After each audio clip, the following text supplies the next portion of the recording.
நேற்றைய நாளை விட இன்றைய நாளில் நான் அதிகமாக அல்லாஹ்வை வணங்கினேன், அல்லாஹ்வை திக்ர் செய்தேன். தொழுகையில் நேற்றைய தினத்தை விட இன்று அதிக பேணுதலாக இருந்தேன். நேற்றைய தினத்தை விட இன்று அதிகமாக குர்ஆன் ஓதினேன், குர்ஆனை சிந்தித்தேன், புரிந்தேன். நேற்று நான் அல்லாஹ்விடத்திலே அழுததை விட இன்று அதிகமாக அழுதேன் என்று அல்லாஹ்வை நோக்கி விரைகிறோமா? அல்லாஹ்விடத்திலே நெருங்குகிறோமா? அல்லாஹ்விடத்திலே ஆசை கொள்கிறோமா? அவரிடத்தில் இருக்கக்கூடிய அந்த நிலையான இன்பம் மிகுந்த அந்த சொர்க்கத்தின் மீது ஆசையை அதிகரித்திருக்கிறோமா? அல்லாஹ்வுடைய அன்பால், அல்லாஹ்வுடைய அச்சத்தால் உள்ளம் நடுங்குகிறதா? மறுமையின் தேடல் அதிகமாக இருக்கிறதா?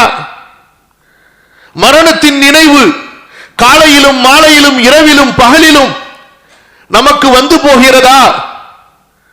அப்படி வரும்போது உடனடியாக தௌபாவை புதுப்பித்துக் கொண்டோமா? ஈமானை புதுப்பித்துக் கொண்டோமா? எத்தனை அடியார்களின் உரிமைகள் நம்மீது இருக்கின்றனவே, எத்தனை பேரிடத்திலே கடன் வாங்கி இருக்கிறோம், எத்தனை பேரிடத்திலே ஒப்பந்தம் செய்து மீறி இருக்கிறோம், வாக்குகள் கொடுத்து நிறைவேற்றாமல் இருக்கிறோம். திடீரென மரணம் வந்தால் என் நிலை என்ன ஆக போகிறது? வசியத்தை எழுதி வைத்திருக்கிறோமா? உறவுகளுக்கு சேர வேண்டியவை, நண்பர்களுக்கு சேர